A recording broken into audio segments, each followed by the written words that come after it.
जय हिंद साथियों, आप सभी का स्वागत है हमारे रिसर्च सक्सेस चैनल पर। साथियों, आज के वीडियो में बात करेंगे सरदार भगत सिंह के बारे में। आपने तमाम नेताओं के लिए कोई ना कोई उपाधि अवश्य सुनी होगी, भले ही वह नेहरू जी के लिए चाचा की उपाधि कर लीजिए या महात्मा गांधी जी के लिए राष्ट्रपिता की उपाधि मान लीजिए, लेकिन भगत सिंह को ऐसी कोई उपाधि नहीं दी गई जिससे उनका सम्मान बढ़ सके, जिससे आज की युवा पीढ़ी उनके बारे में जान सके। ऐसा क्यों नहीं किया गया? क्या वो राष्ट्रपुत्र की उपाधि के लायक नहीं थे? उनको राष्ट्रपुत्र की उपाधि क्यों नहीं दी जाती? आज हम यही बात करेंगे कि ये भगत सिंह इतनी कम उम्र में भारत माँ की सेवा कैसे की। जिंदगी मायने नहीं रखती कि आप कितने साल तक जीते हो, मायने यह रखा जाता है कि आप कैसे जीते हो। इन्होंने अपनी कम उम्र में भारत माँ के लिए वह काम किया कि इतिहास में जगह बना ली। इतिहास हर किसी व्यक्ति को जगह नहीं देता, इतिहास वही व्यक्ति को जगह देता जो समय के साथ चलता है। इनका जन्म 28 सितंबर 1907 को हुआ था। यह एक किसान परिवार में जन्म लिया था इन्होंने, और अपने पिता के साथ ही नित्य काम करते रहते थे। एक दिन इन्होंने सुना कि अमृतसर में अंग्रेजों ने लोगों को बेवजह मार दिया। जब अमृतसर में कुछ लोग शांतिपूर्वक तरीके से अपना धरना प्रदर्शन कर रहे थे, उसी समय वहाँ पर एक जगह थी जलियांवाला बाग। उस जलियांवाला बाग में कुछ लोग बैठे थे, अपनी जो भी प्लानिंग थी या फिर आंदोलन कर सकती या फिर सलाह कर सकती, अंग्रेजों के खिलाफ क्या करना है या फिर जो नेता थे उनको कैसे छुड़ाया जाए, बस उसी की योजना बना रहे थे। उसी समय एक जनरल डायर नाम का अधिकारी था, उसने आदेश दे दिया और भयंकर गोलीबारी करवा दी। उस गोलीबारी में तमाम भारतीय लोग मारे गए। तो इनको बहुत दुख हुआ। तो इन्होंने कहा कि हम अवश्य जाकर के देखेंगे उस भूमि के बारे में, उस भूमि को देखेंगे जिस भूमि पर हमारे हजारों भारतीयों का खून गिरा है। और ये लाहौर से चल पड़ देते हैं चोरा चोरी इसकी अमृतसर में, यहाँ पर जो जलियांवाला बाग था उसके पास। वहाँ आकर देखते हैं कि ये कुआं था, उस कुएं में तमाम लाशें पड़ी हुई हैं। पूरा जलियांवाला बाग खून से लथपथ है। जब इन्होंने उस भूमि को देखा तो इस बालक ने एक बोतल उठाई और उस बोतल में उस मिट्टी को भर लिया और लेकर के घर आ गया। घर आकर इसकी बहन ने पूछा, भाई तो इस बोतल में ये मिट्टी कहाँ से लेके आया? तो इसने कहा कि हमारे देश की मिट्टी है, हमारे उन शहीदों की मिट्टी है जिन्होंने अपने देश की खातिर अपना सर्वस्व बलिदान कर दिया। और आज मैं प्रतिज्ञा करता हूँ, जब तक अंग्रेजों को इस देश से भगा नहीं दूंगा तब तक मैं शांति से नहीं बैठूंगा।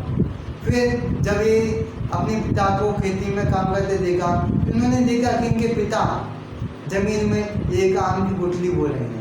इन्होंने अपने पिताजी से पूछा, पिताजी आप ये आम की गुठली यहाँ पर क्यों बो रहे हैं?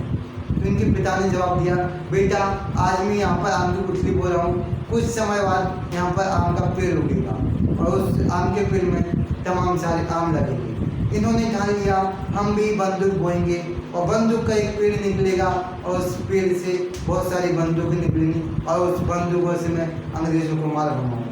और इन्होंने बंदूकें बोती, लेकिन वो बंदूक थी, बंदूक को बनाया जाता है, उगाया नहीं जाता। उसके बाद में इनके जीवन की सबसे बड़ी घटना थी असहयोग आंदोलन। उसी समय जलियांवाला बाग के बाद में महात्मा गांधी जी ने असहयोग आंदोलन चला रखा था। उस समय इन्होंने कहा था कि आपको अंग्रेजों की कोई भी सामान नहीं खरीदना है। उसी समय जब ये आंदोलन करते हुए चोरा चोरी घटना पर पहुँचे तो वहाँ पर इन्होंने देखा कि कुछ लोग वो दारू वगैरह बेच रहे हैं और विदेशी कपड़ा बेच रहे हैं। तो उन्होंने आंदोलन कर दिया, वहाँ पर कोई भी विदेशी कपड़ा नहीं देगा, कोई भी दारू नहीं बेचेगा, और वहाँ पर आंदोलन कर दिया। लोगों ने, वहाँ के जो जमींदार थे, उन्होंने कहा यदि आंदोलन करेंगे तो हमारी दुकान नहीं चलेगी। इस वजह से उन्होंने वहाँ के थानेदार से कहा आप जल्दी से जल्दी इस आंदोलन को बंद करवाइए। वहाँ का थानेदार आता है और चेतावनी देता है कि जल्दी से जल्दी इस आंदोलन को बंद कर दिया जाए, लेकिन जनता नहीं मानी। उसने हवाई फायरिंग की, लेकिन जनता फिर भी नहीं मानी। उसने सामने 2 लोगों को मार दिया, जनता नहीं मानी। उसने 2 लोगों को और मार दिया। उसके बाद उसकी गोलियां समाप्त हो गई। अब इतनी मृत्यु के बाद में जनता को गुस्सा आ गया और उस गुस्से जनता ने इनको मारने का पूरा प्लान बना दिया। उसके बाद में जितने भी अंग्रेज सैनिक थे, सिपाही थे, वो भागकर थाने में घुस गए। लेकिन जनता में इतना गुस्सा था, इतना द्वेष था कि इन्होंने उस थाने पर पहुंचे और वहां पर जाकर के गेट बंद कर दिया और मिट्टी का तेल डालकर सारे सिपाहियों को मार दिया। उसमें 21 से 22 सिपाही मारे गए। कि जब ये घटना भगत उनको गांधी जी को पता चला तो उन्होंने कहा ये गलत हो, और उन्होंने 22 फरवरी 1922 12 फरवरी 1922 को असहयोग आंदोलन स्थगित कर दिया। जब इस असहयोग आंदोलन की घटना इनको पता चला भगत सिंह को कि स्थगित हुआ तो इनको बहुत दुख हुआ और इन्होंने निश्चय कर लिया कि हमें ही कुछ ना कुछ आज़ादी के लिए करना पड़ेगा। उसके बाद में ये चंद्रशेखर आज़ाद से मिले और उसके बाद में इन्होंने जो काकोरी कांड था उसको अंजाम दिया। काकोरी कांड में एक ट्रेन निकल रही थी तो उन्होंने योजना से उस ट्रेन के जितने भी हथियार थे लूट लिया और लूट कर भाग गए। उसमें 2 सिपाही पकड़े गए, अशफाक उल्ला खान और रामप्रसाद बिस्मिल। इन दोनों ही वीरों को फांसी की सजा दी गई और ये शहीद हो गए। लेकिन भगत सिंह और चंद्रशेखर आज़ाद वहाँ से भाग गए। इनको बड़ा दुख हुआ इनकी मृत्यु के बाद में, लेकिन भारत माँ को आज़ाद कराना था तो इन्होंने अपना काम जारी रखा। उसके बाद में जब साइमन कमीशन आया तो इन्होंने लाला लाजपत राय के नेतृत्व में आंदोलन कहा और कहा साइमन कमीशन वापस जाओ, साइमन कमीशन वापस जाओ। उसी समय एक अंग्रेज अधिकारी था, उसका नाम था जेम्स फोर्ड। जेम्स फोर्ड ने आदेश दे दिया कि जाइए, जितने भी लोग हैं इन सब पर लाश चलाइए और जल्दी से जल्दी इस आंदोलन को दबा दीजिए। उस समय ये आंदोलन को दबाने का प्रयास करते हैं। महात्मा गांधी इनको भगत सिंह को बहुत पीटा जाता। लाला लाजपत राय को भी इतना पीटा गया कि वो हॉस्पिटल में भर्ती रहे और उसके बाद में उनकी मृत्यु हुई। लाला लाजपत राय ने मृत्यु के समय कहा था, मेरे सिर पर एक एक लाठी की चोट अंग्रेजों के ताबूत की अंतिम कील साबित हुई। और ये सच हुआ।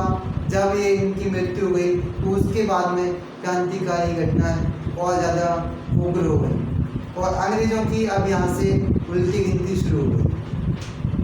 उसी के बाद में इन्होंने निश्चय किया कि हमें जेम्स फोर्ड को मारकर लाला लाजपत राय की मृत्यु को बदला देना, और ये निकल पड़े अपने गुरु का बदला लेने के लिए।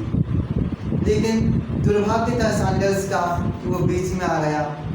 इनको पता ही नहीं था कि जेम्स फोर्ड है या सैंडर्स है।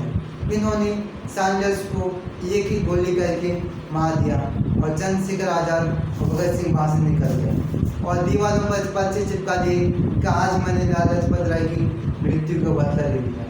उस शिष्य को देखिए जिसने अपने गुरु के लिए इतना बड़ा जोखिम भरा काम किया। यह देश अंग्रेजों से दुश्मनी करना कोई कम नहीं था।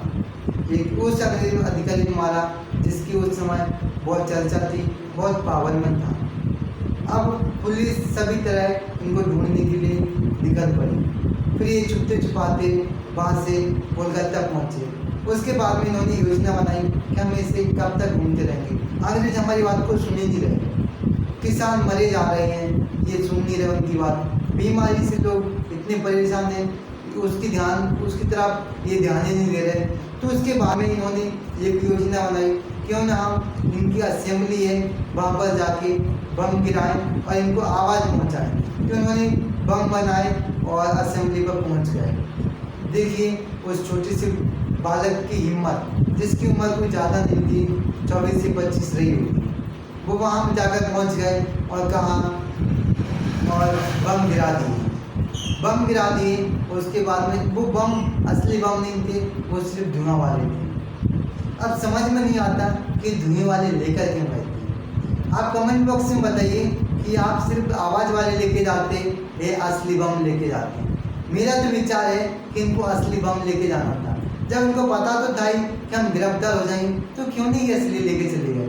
यदि असली लेके जाते तो शायद इनको फांसी नहीं होती, क्योंकि वहाँ कोई पकड़ने वाला बचता ही नहीं। और ये वहाँ से निकल आते। लेकिन उस समय इनके दिमाग में जो भी रहा हो, सिर्फ नकली बम उन्होंने गिराए और क्या दिया, बहिरों को सुनाने के लिए बम की आवश्यकता है, बहिरों के कान तक आवाज़ पहुँचाने के लिए बम की आवश्यकता है।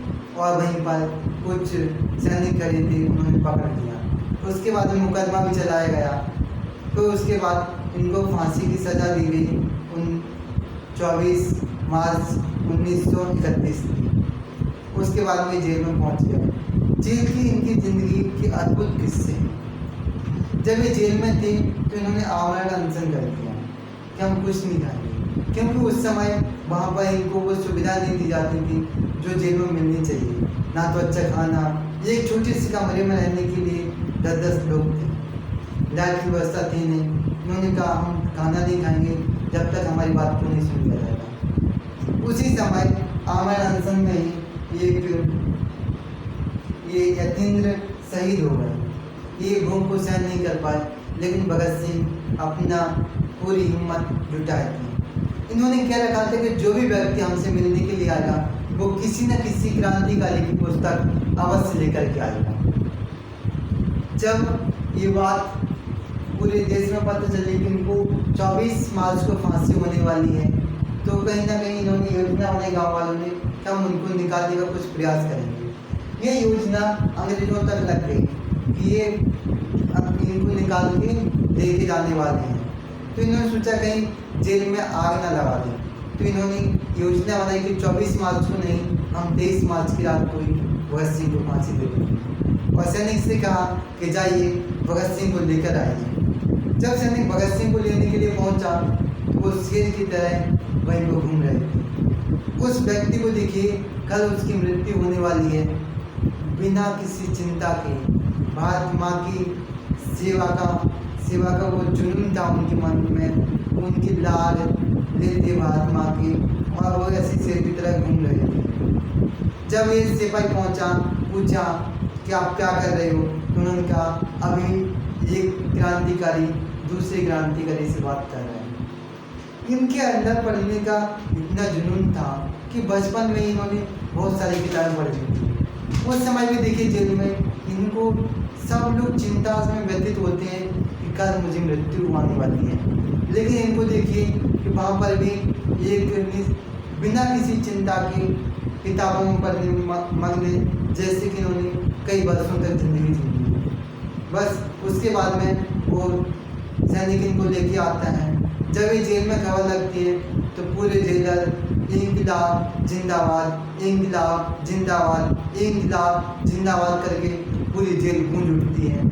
और जब ये फांसी पर आते हैं तो फांसी का फंदा चूमकर सुखदेव, भगत सिंह, राजगुरु तीनों ही शहीद हो जाते हैं।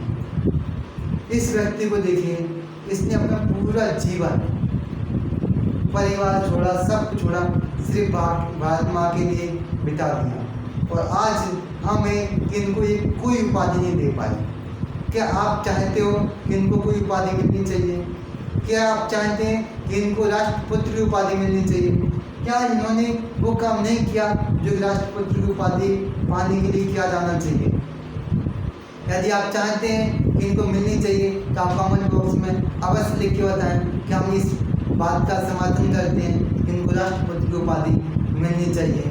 जय हिंद, जय भारत। आप कमेंट बॉक्स में लिखना ना भूलें। जय हिंद।